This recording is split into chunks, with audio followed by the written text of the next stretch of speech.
Tapi kalau seandainya saudara tersebut, saudaranya itu seorang mukmin, kemudian ia katakan kafir, maka itu takfirun bi ghairi haqq, yaitu pengkafiran tanpa hak, dan itu salah. Jadi orang yang tahu bahwasanya saudaranya jatuh pada kekufuran, lalu ia mengatakan, "Oh, kamu telah jatuh pada kekufuran. Sekarang kamu bukan seorang mukmin. Kamu adalah seorang kafir karena telah melakukan suatu kekufuran." Maka itu adalah takfirun, pengkafiran dengan hak. Jelas ya? Maka kita mengkafirkan seseorang itu tidak sembarangan. Harus diperhatikan. Jangan tiba-tiba ada seorang mengatakan suatu kalimat yang eh, berbahaya, lalu kita katakan, "Oh, kamu telah keluar dari agama Islam." Tidak semudah itu. Perlu kita perhatikan banyak hal-hal yang ingin kita perhatikan. Kecuali kalau perkara tersebut sudah jelas-jelas kekufuran, jelas-jelas kekufuran, seperti orang yang mengatakan bahwasanya Allah Subhanahu wa taala memiliki anggota badan, itu jelas kekufuran. Kalau nanti bunda-bunda atau para hadirin melihat atau mendengar seseorang mengatakan, jelas ya?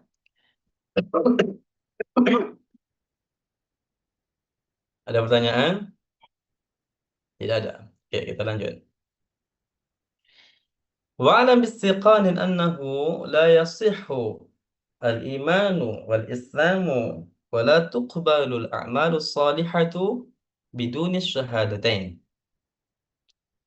Bilafzi ashhadu an la ilaha illallah wa ashhadu anna muhammadar rasulullah aw ma fi ma'nahuma walau bi ghairi lughatil arabiyyah. Dan ketahuilah dengan penuh keyakinan bahwa iman dan Islam itu tidak sah, serta amal soleh tidak diterima oleh Allah Subhanahu wa taala tanpa dua kalimat syahadat, dengan lafaz asyhadu an la ilaha illallah wa asyhadu anna muhammadar rasulullah, atau lafaz yang semakna dengannya meskipun dengan selain bahasa bahasa Arab. Artinya, tidak disyaratkan lafaz asyhadu, tidak disyaratkan lafaz asyhadu. Cukup kalau seandainya seseorang ingin masuk di dalam agama Islam dengan mengatakan la ilaha illallah Muhammadur Rasulullah, sudah cukup. Jadi tidak harus dia mengucapkan asyhadu an la ilaha illallah wa asyhadu anna Muhammadar Rasulullah. Tidak. Kalau ia katakan la ilaha illallah Muhammadur Rasulullah, maka itu sudah cukup. Tetapi yang afdalnya mana? Yang afdalnya ia harus mengucapkan kata asyhadu. Karena pada kalimat asyhadu itu memiliki makna yang sangat luas. Pada kalimat atau kata asyhadu memiliki makna al-ilm, yaitu pengetahuan. Begitu juga al-i'tiqad, yaitu keyakinan. Begitu juga al-i'tiraf, yaitu pengakuan. Seolah-olah ketika kita mengatakan asyhadu, aku mengetahui tiada Tuhan yang berhak disembah melainkan Allah. Dan aku meyakini bahwasanya tiada Tuhan yang berhak disembah melainkan Allah. Dan aku mengakui dengan lisanku bahwasanya tiada Tuhan yang berhak disembah melainkan Allah. Maka lebih afdal kalau seandainya didatangkan makna atau kalimat asyhadu. Tapi kalau ia tidak mau mendatangkan, hanya sekedar mengatakan la ilaha illallah Muhammadur Rasulullah, maka sudah cukup. Jelas ya? Eh, wa hadza fi man kana wa hadza wa yakfi li sihhatil Islam an-nutqu marratan fil umur wa yabqa wujubuha fi kulli salatin li sihhatis salah. Untuk sahnya Islam, seseorang cukup mengucapkan dua kalimat syahadat satu kali seumur hidup. Kewajiban mengucapkannya masih tetap berlaku dalam setiap solat agar solatnya sah. Agar solatnya sah. Wahaza fi man kana ala ghairil Islam thumma arada ad-dukhula fil Islam. Ini berlaku bagi orang yang beragama selain Islam. Kemudian ia ingin masuk dalam agama Islam. Sedangkan orang yang tumbuh dalam keadaan Islam dan meyakini dua kalimat syahadat, maka tidak disyaratkan baginya untuk mengucapkan dua kalimat syahadat. Dia berstatus muslim meski tidak mengucapkannya. Jelas ya, dia berstatus muslim meskipun tidak mengucapkannya. Apa maksudnya? Mengucapkan dua kalimat syahadat, kita cerita dalam mazhab Imam Asy-Syafi'i. Oke, kita bercerita tentang mazhab Imam Asy-Syafi'i. Bagaimana kita menghukumi seseorang itu muslim atau kafir? Para ulama menjelaskan hukum tabaiyah. Maka dilihat, orang ketika baligh, ia muslim atau kafir. Apakah wajib baginya ketika baligh mengucapkan dua kalimat syahadat atau tidak? Hukum tabaiyah. Kita melihat kakek, begitu juga ayah. Kalau seandainya ia terlahir dalam lingkungan orang-orang mukmin, ayahnya muslim, kakeknya muslim, dalam lingkungan orang-orang mukmin, maka ketika anak itu baligh, dihukumi ia mukallaf yang muslim, maka tidak wajib baginya untuk mengucapkan dua kalimat syahadat dengan tujuan untuk masuk dalam agama Islam.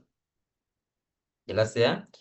Apakah tetap ada kewajiban baginya untuk mengucapkan dua kalimat syahadat? Jawabannya iya, yaitu untuk keabsahan sholat. Karena di dalam sholat, termasuk rukun sholat, yaitu adalah at-tasyahud. At-tasyahud, dan di dalam tasyahud itu ada dua kalimat syahadat. Asyhadu an la ilaha illallah wa asyhadu anna Muhammadar Rasulullah. Kita ulangi. Bagaimana cara kita menghukumi seseorang yang baligh, apakah ia muslim atau kafir? Maka dilihat apa tadi? Hukum tabaiyah. Kalau seandainya ia hidup dalam lingkungan atau lingkungan orang-orang muslim, ayah dia muslim, kakek dia muslim. Ketika anak itu baligh, maka ia dihukumi apa? Mukallaf yang muslim. Tidak wajib baginya mengucapkan dua kalimat syahadat dengan tujuan masuk dalam agama Islam. Tapi tetap hukumnya wajib, tapi dengan tujuan keabsahan salat. Untuk sahnya salat. Jikalau seseorang baligh, tapi hidup dalam lingkungan orang kafir. Ayahnya kafir, ibunya kafir, neneknya kafir, kakeknya kafir misalkan. Maka ketika anak itu baligh, ia dihukumi baligh yang kafir. Oke, baligh yang kafir. Maka wajib bagi dia untuk mengucapkan dua kalimat syahadat dengan tujuan masuk di dalam agama Islam. Setelah dia baligh, karena ayahnya kafir, begitu juga kakeknya kafir dan sebagainya, maka wajib baginya untuk apa? Mengucapkan dua kalimat syahadat dengan tujuan untuk dengan tujuan untuk masuk di dalam agama Islam. Setelah itu tersisa kewajibannya mengucapkan dua kalimat syahadat dengan tujuan keabsahan salat. Jelas ya? Ini yang dimaksud. Itu yang dimaksud.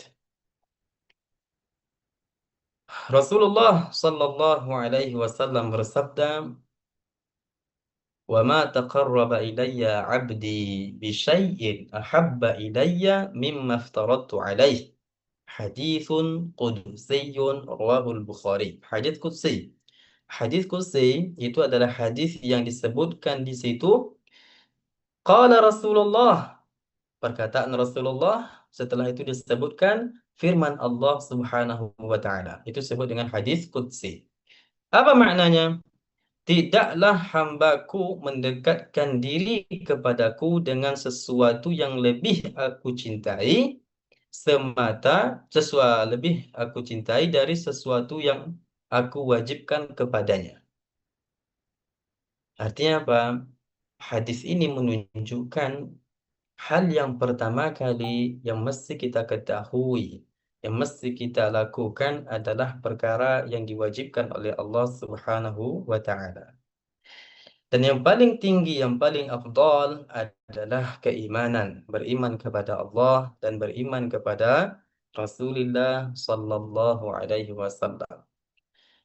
Kewajiban yang paling utama dan yang paling pertama adalah beriman kepada Allah dan Rasulnya. meyakini bahwa tiada Tuhan yang berhak disembah selain Allah, meyakini bahwa tiada Tuhan yang berhak disembah selain Allah saja tidak cukup selama tidak disertai ya, selama tidak disertai dengan keyakinan bahwa Muhammad adalah utusan Allah sallallahu alaihi wasallam. Maksudnya arti sini meyakini bahwa tiada Tuhan yang berhak disembah selain Allah saja itu tidak cukup. Tapi mesti dibarengi dengan keyakinan bahwa Muhammad adalah utusan Allah sallallahu alaihi wasallam. Jelas ya? Kewajiban yang paling utama itu apa? Yaitu beriman kepada Allah dan beriman kepada Rasulullah sallallahu alaihi wasallam. Jadi kalau seandainya beriman hanya kepada Allah tapi tidak beriman kepada Rasulullah, maka itu tidak cukup. Dan orang yang seperti itu tetap dihukumi apa? Kafir, bukan seorang muslim.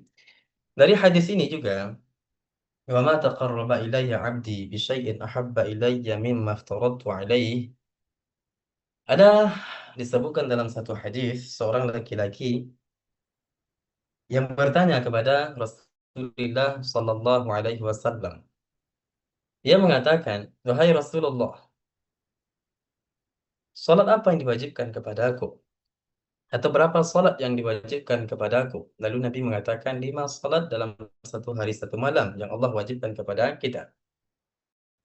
Kemudian cerita puasa yang diwajibkan yaitu Ramadan, kemudian cerita tentang zakat dan sebagainya. Fa'allamahu syara'i'al Islam. Kemudian Nabi mengajarkan laki-laki tersebut tentang syariat-syariat Islam, ilmu agama yang wajib bagi laki-laki itu untuk mengetahuinya. Setelah itu, laki-laki tersebut mengatakan, demi Allah, aku tidak akan melakukan perkara sunnah dan aku tidak akan pergi Allah Subhanahu wa ta'ala. Dia bersumpah tidak akan apa melakukan perkara selain perkara yang diwajibkan oleh Allah Subhanahu wa taala. Dia hanya mengkhususkan perkara yang diwajibkan oleh Allah dan tidak melakukan hal selain itu. Lalu Nabi mengatakan aflah rajulu in shadaq. Laki-laki itu akan masuk ke dalam surganya Allah Subhanahu wa taala jikalau ia benar terhadap apa yang ia ucapkan. Kalaulah benar laki-laki itu dengan apa yang ia katakan, maka ia akan selamat di akhirat, masuk ke dalam surganya Allah Subhanahu wa taala. Laki-laki itu mencukupkan sesuatu yang wajib saja dan dia tidak menambah perkara yang lain. Ini menunjukkan bahwasanya perkara yang fardu itu lebih utama dari perkara yang sunnah.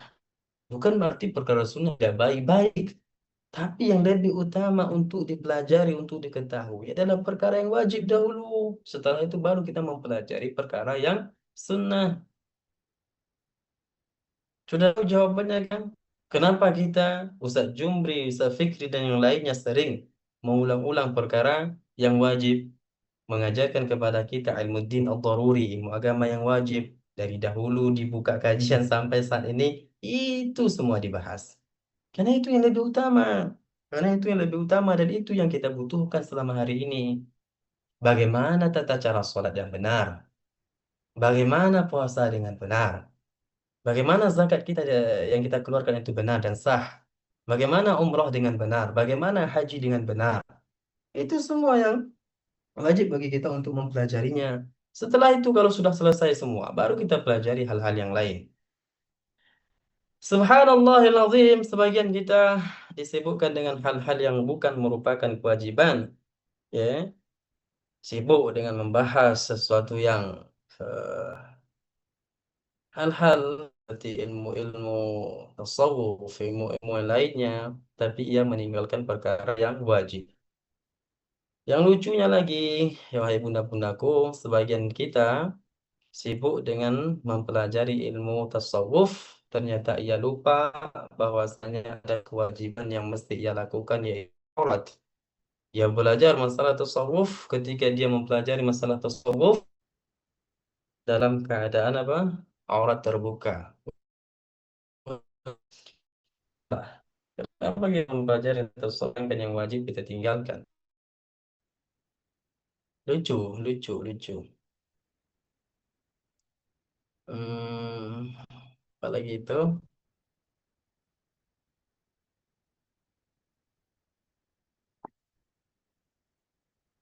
Ya, banyak lagi kejadian seperti itu. Ada pertanyaan?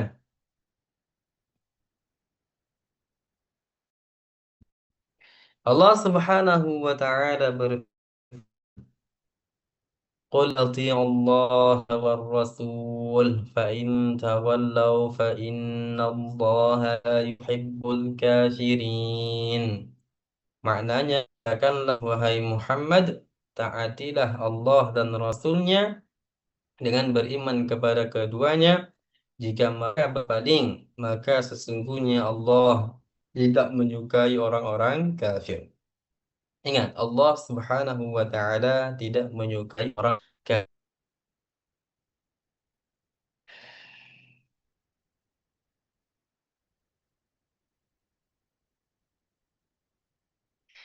Allah fa innallaha la yuhibbul kafirin. Allah tidak mencintai orang-orang kafir. Saya pernah mendengar ada orang yang mengatakan kalau ia mencintai orang-orang kafir, begitu juga ia mencintai orang-orang Yahudi. Wal'iyadzubillah. Sanggup ia mengatakan ia mencintai orang kafir, mencintai orang-orang Yahudi, sedangkan Allah menegaskan di dalam Al-Quran bahwasanya Allah mencintai orang kafir. Lalu apa makna firman Allah? Innaka la tahdi man ahbabta, walakinnallaha yahdi man yasha. Banyak sekali tersebar terjemahan-terjemahan Al-Quran mengenai ayat ini. Disebutkan di situ bahwasanya innaka wahai Muhammad, sesungguhnya engkau la tahdi, engkau tidak bisa memberi hidayah kepada orang yang kau cintai. Walakinnallaha yahdi man yasha. Akan tetapi memberi hidayah kepada orang yang ia kehendaki. Di sini kurang. Kurang kenapa? Bukankah ini ayat ceritanya tentang Abu Talib? Ketika Nabi Muhammad mengajak Abu Talib untuk masuk di dalam agama Islam. Dan Abu Talib enggan untuk masuk dalam agama Islam hingga dalam keadaan kafir. Setelah itu turun firman Allah Ta'ala, Innaka la tahdi man ahbabta, walakinnallaha yahdi man yasha. Maknanya adalah engkau wahai Muhammad tidak bisa memberi hidayah kepada orang yang engkau cintai akan hidayah kepadanya. Jadi Nabi Muhammad itu mencintai kepada Abu Talib. Nabi Muhammad tidak mencintai Abu Talib. Oke. Akan tetapi Nabi Muhammad mencintai hidayah bagi Abu Talib. Beda ya, beda. Ingat, mencintai hidayah bagi Abu Talib dan Nabi tidak mencintai Abu Talib. Masa Nabi orang kafir, sedangkan Allah Subhanahu wa taala menegaskan di dalam Al-Qur'an, Allah tidak mencintai orang-orang kafir. Fa'innallaha la yuhibbul kafirin. Allah tidak mencintai orang-orang kafir. Begitu juga baginda Nabi Muhammad tidak mencintai orang-orang kafir. Jadi makna dari firman Allah, innaka la tahdi man ahbabta, engkau tidak memberi atau engkau tidak bisa memberi hidayah kepada orang yang kau cintai. Maknanya adalah engkau tidak bisa memberi hidayah kepada orang yang engkau cintai hidayah kepadanya. Jelas ya? Jadi Nabi Muhammad mencintai hidayah kepada Abu Talib. Bukan mencintai Abu Talib karena Nabi tidak mencintai orang kafir. Barakallahu fikum. Ada lagi, sedikit lagi. Kita sambung. Sampai sini saja. Ada pertanyaan? Izin Ustadz, Assalamualaikum warahmatullahi wabarakatuh.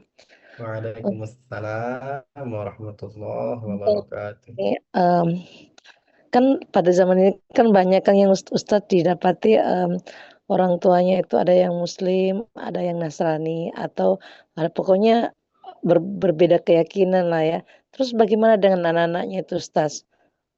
Bagaimana dengan anaknya? Sementara ada pernah saya dapati kawan saya, karena keluarganya seperti itu, ada ibunya Muslim, bapaknya Katolik apa Protestan ya. Terus saya tanya dia, "Kamu Muslim ya?" Dia bilang, "Iya, saya Muslim."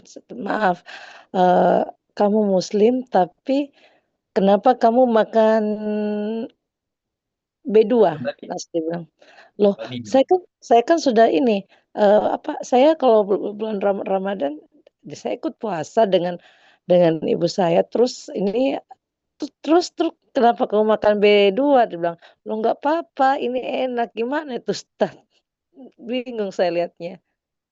Tapi dia ndak pernah ke gereja, ndak sih, tapi dia mengaku muslim, karena dia sudah pernah katanya mengucapkan kalimat 2 kalimat syahadat. Tapi dari tingkah lakunya, ya minta maaf aja kalau saya bilang enggak, karena selain dia tidak menutup aurat, terus ini tapi dia mengaku muslim.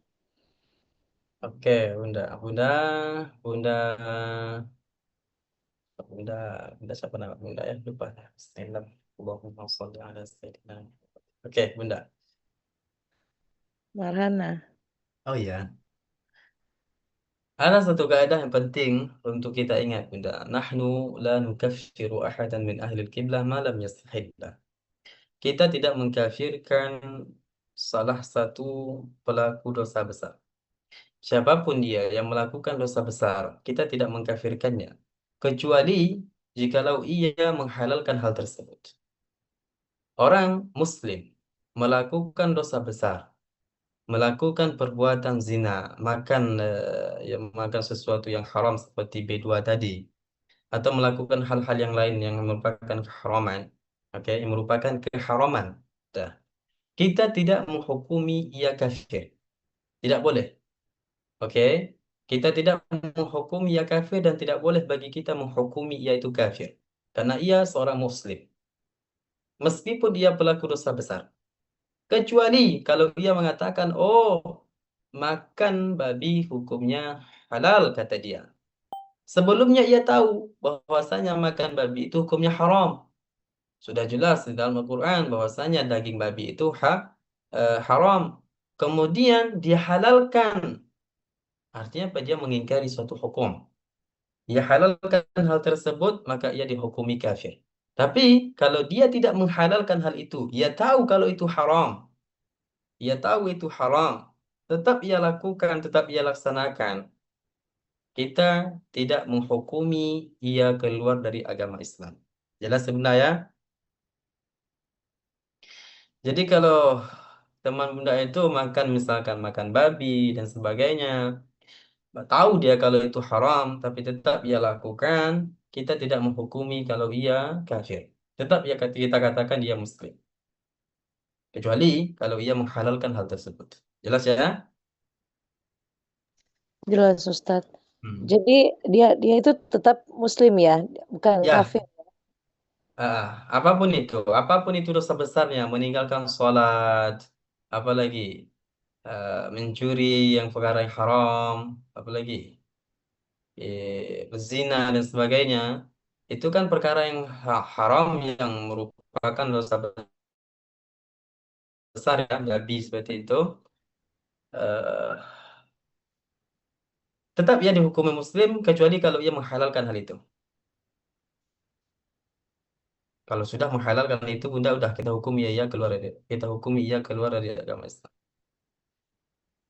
Katanya hanya untuk toleransi, karena kan kalau pas Natalan kan mereka juga Natalan, pas Ya, saat hari Lebaran ya, mereka juga ya. Lebaran, kan dia nggak mau dibilangin kafir, Ustaz justru marah.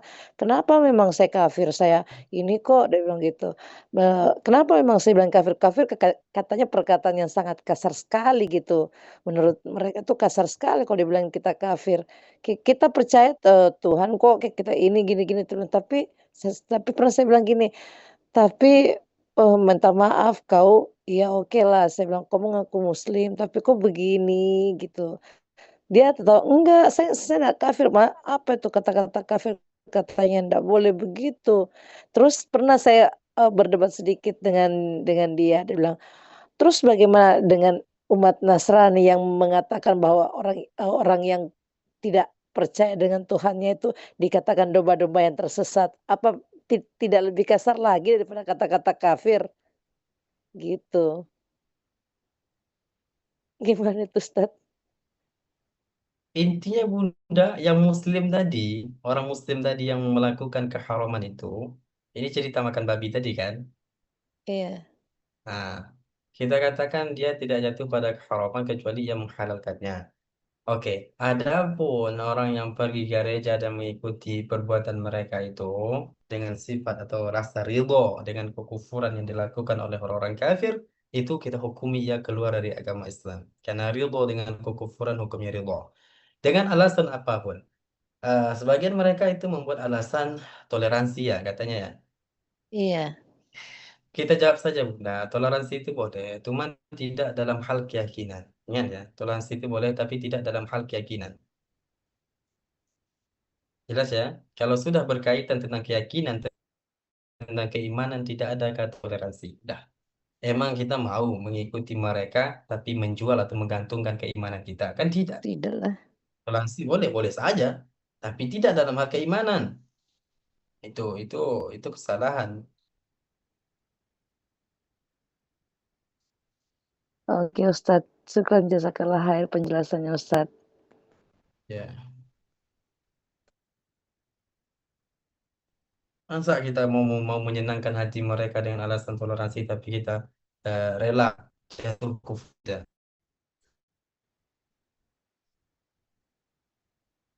Tapi Itulah mereka penting, itu, itu pentingnya ilmu itu, Bunda. Pentingnya ilmu itu. Karena iya. mereka, kenapa mereka bisa melakukan itu? Karena mereka sedikit atau tidak tahu tentang agama ini. Pentingnya.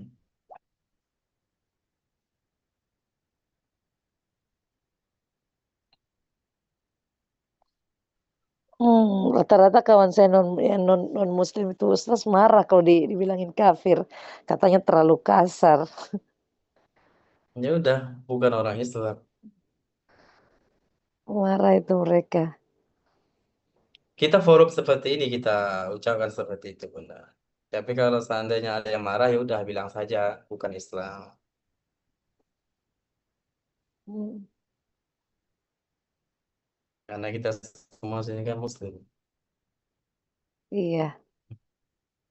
Bunda kabar, bagaimana kabar tak? Alhamdulillah,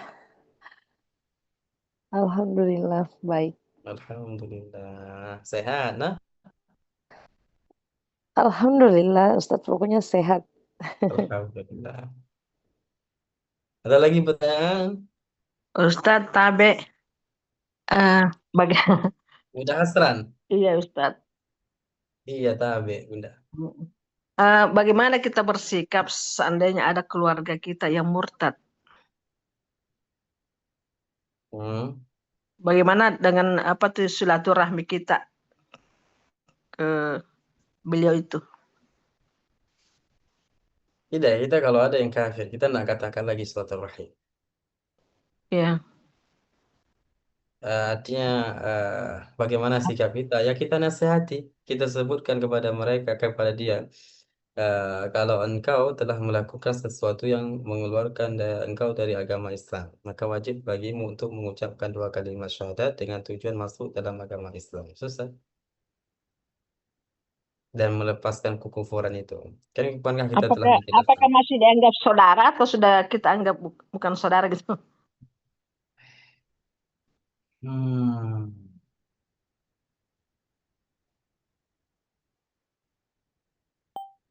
belum pernah saya dengar. Apakah dia anggap saudara atau tidak ya? Pastinya kalau saudara seiman sudah tidak lagi ya. Nanti saya pastikan. Kebetulan ada kasus, jadi itu saya tanya. Iya, paham. Banyak banyak itu kejadian seperti itu banyak sekali. Tapi yang pastinya Bunda, kalau dia Muslim pertama, kemudian melakukan kekufuran, murtad, itu dia nasihati. Nasihati bagaimana perintahkan dia masuk dalam agama Islam dan melepaskan kekufuran yang ia lakukan. Lalu ia bertekad tidak melakukan kekufuran itu lagi, sertai rasa penyesalan. Itu dia. Jelas ya? Sebagaimana yang telah kita pelajari selama hari ini, Bunda. Barang siapa yang jatuh pada kekufuran, wajib baginya untuk menyesal. kemudian dia melepaskan kekufuran yang ia lakukan, kemudian apa dia bertekad tidak melakukan kekufuran itu lagi, lalu mengucap kedua kalimat syahadat dengan tujuan masuk dalam agama Islam seperti itu. Sayang, sayang. Ini kasus ini kasusnya Ustadz ini menikah dengan non Muslim gitu, menikah dengan Oh, kafir. menikah dengan non-Muslim. Ya, Aduh, kodong, kodong. itu susah. Nggak boleh, nggak sah itu. Menikah dengan non-Muslim, kemudian dia yang masuk ke Kristen. Ya, dia murtad. Nauzubillah, nauzubillah. Nasihati bunda, nasihati. Itu saja. Maaf Ustaz, saya potong. Bagaimana kalau walaupun sudah dinasihati tapi tetap dia kekeh dengan pilihannya gimana? Al-Hadi huwa Allah. Yang memberikan hidayah adalah Allah Subhanahu wa ta'ala. Yang memberikan hidayah adalah Allah. Kita tidak bisa memberikan hidayah bunda. Kita berusaha untuk mengajak ia masuk dalam agama Islam, tapi dia tidak mau. Tetap meyakini apa? Keyakinan Quran. Al-Hadi wallah. Yang memberikan hidayah adalah Allah. Kita berusaha. Setiap hari kita berusaha mengajak masuk dalam agama Islam. Jelas bunda? Sangat jelas. Tapi tapi Ya, dalam tawakal ala Allah. keluarga saya Tawakal ala ada yang Allah. seperti itu, Ustadz. Kami menganggap dia sudah bukan keluarga lagi. Kami Sama, buang, sama juga kami suka dibuat. buang. Ah, Iya, kalau udah diajak tidak mau masuk dalam agama Islam, sebenarnya bunda, sebenarnya bagusnya itu tetap diajak. Kita itu tidak pernah berhenti untuk mengajak dia. Lagi bisa, kita ajak terus. Tidak bisa dengan cara ini, pindah dengan cara itu. Kalau tidak bisa, kita yang menasehatinya, cari orang lain yang bisa menasehatinya. Seperti itu. Sama dengan seperti kita yang sesama Muslim ini, Bunda. Kalau seandainya ada saudara kita yang melakukan kesalahan, melakukan perbuatan dosa, misalkan, pasti kita nasihati, ya kan? Kalau seandainya ia tidak bisa menerima nasihat, tidak mau menerima nasihat dari kita, bukan artinya kita harus berhenti. Oh, saya tidak lagi mau menasihati dia. Dia kita cari orang yang bisa menasihati dia dan dia bisa terima. Itu dia cara.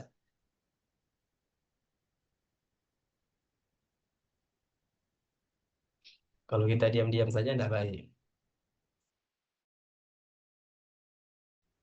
Jadi orang yang menikah dengan berbeda keyakinan itu masing-masing agama tidak sah ya? Muslim, laki-laki kafir misalkan, perempuan Muslim tidak sah. Oh, Berdalilkan dengan firman Allah, fa in alimtumuhunna mu'minatin fala tarji'uhunna ilal kuffar la hunna hillun lahum wa la hum yahilluna lahun. Firman Allah, artinya tidak boleh kita menikahkan seorang laki-laki yang kafir dengan perempuan yang muslimah. Tidak sah. tapi bagaimana dengan wanitanya yang kafir? Dengan Kalau wanitanya yang kafir, laki-lakinya muslim, wanita kafir apakah kitabiah atau tidak? Kalau dia tidak wanita kitabiah, maka tidak sah. Dan perempuan yang kafir di Indonesia semuanya tidak ada yang kitabiah. Indonesia semuanya tidak ada perempuan yang kafirah yang kitabiah, tidak ada. Berarti apa? Laki-laki muslim menikah dengan perempuan Indonesia yang Kristen, apapun itu yang bukan muslimah, tidak sah. Dan barang siapa yang membolehkan hal itu, Bunda, seperti kejadian tahun berapa itu. Ada pengumum katanya membolehkan nikah beda agama, kata mereka. Kalau mereka sudah mengetahui bahwasanya itu diharamkan dalam Islam, lalu tetap mereka katakan itu halal, maka orang yang menghalalkannya itu dihukumi kafir, keluar dari agama Islam.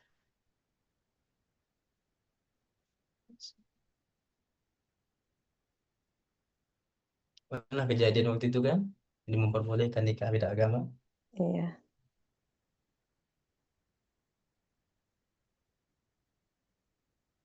Ada Jadi lagi?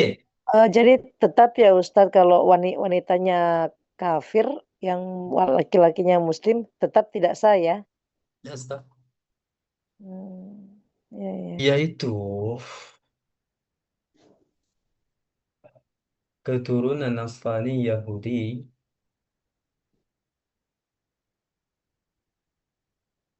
kakek nenek apa nenek moyang dia itu memang orang Nasrani Yahudi sebelum diutus lagi dari Rasulullah Shallallahu Alaihi Wasallam. Ya tidak ada lagi itu. Nanti kita bahas itu insya Allah dalam kitab fikih nanti kita bahas itu. Bukan yang sekarang mengklaim bahwa Kristen itu Tidak. mengklaim dirinya Nasrani, ya kan, Ustadz? Mereka itu kufur setelah diutus Nabi Muhammad Sallallahu Alaihi Wasallam. Jelas ya? Mereka itu kufur setelah diutus Nabi Muhammad Sallallahu Alaihi Wasallam.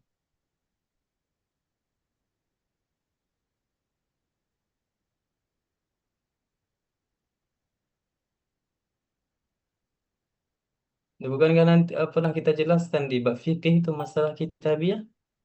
Kalau seandainya laki-laki Muslim itu menikahi seorang perempuan yang kafirah tapi kitabiah, lalu bagaimana hubungan badan mereka? Perempuan itu mandi apa niatnya bagaimana? Sedangkan orang kafir itu tidak sah niatnya. Kan sudah pernah kita jelaskan itu. Bagi yang murojaah. Bunda ini biasa murojaah dari mana Bunda ini?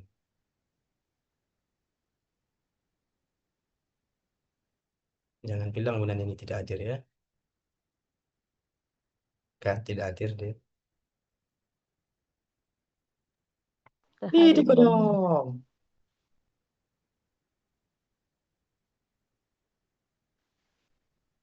Oke, tidak ada lagi. Kita tutup. Subhanallahirrahmanirrahim. Ade Ari Dwi Astuti. Subhanallah. Ahlan wa sahlan.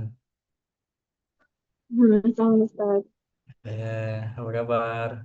Sehat, Ustaz. Sudah sehat, Ustaz. Alhamdulillah. Alhamdulillah. Kalau sakit minum obat.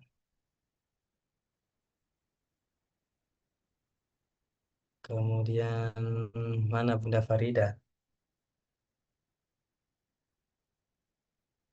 Assalamualaikum Ustadz, sehat Ustadz. Waalaikumsalam. Alhamdulillah sehat. Bunda gimana? Alhamdulillah sehat.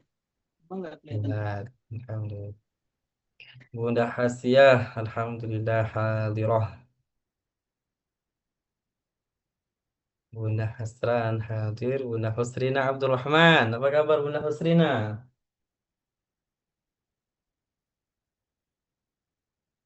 Hmm. Tidak boleh. Karena Makassar hujan.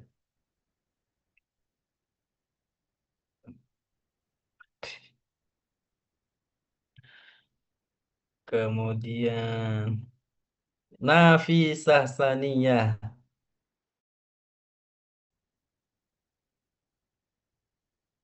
Bunda mana Bunda Kak? Bunda ini siapa? Wahidah. Oh iya, tidak ada Ustadz. Tidak ada Bunda Wahidah. Mana lagi? Kali. Capek Ki dari pondok.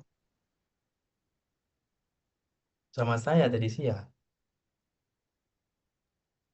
Oh iya Kak, kenapa tidak dipanggil Kak?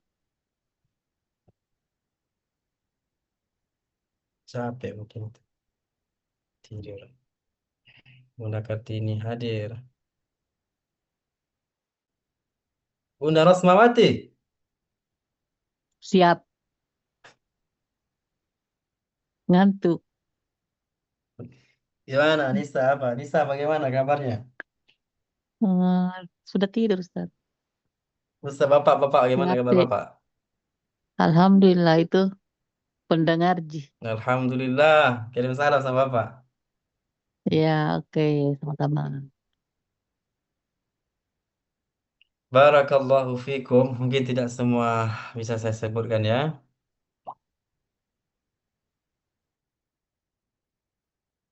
Kita baca tahlil 3 kali, sholawat, kemudian doa. La ilaha illallah, la ilaha illallah, la ilaha illallah, la ilaha illallah. Allahumma sholli ala sayyidina Muhammad wa ala alihi wa sahbihi wa sallim. Allahumma sholli ala sayyidina Muhammad wa ala alihi wa sahbihi wa sallim. Allahumma sholli ala sayyidina Muhammad wa ala alihi wa sahbihi wa sallim. Rabbi ighfir li wa liwalidayya wa lil mu'minina wal mu'minat. Rabbi ighfir li wa liwalidayya wa lil mu'minina wal mu'minat. Rabbi ighfir li wa liwalidayya wa lil mu'minina wal mu'minat. Barakallahu fikum wa ahsanallahu ilaikum. Wassalamualaikum warahmatullahi wabarakatuh. Waalaikumsalam. Waalaikumsalam Wabarakatuh. warahmatullahi wabarakatuh. Terima kasih. Ustaz. Recording stopped. Semuanya. Eh, Terima kasih Ustadz ilmunya. Sama-sama.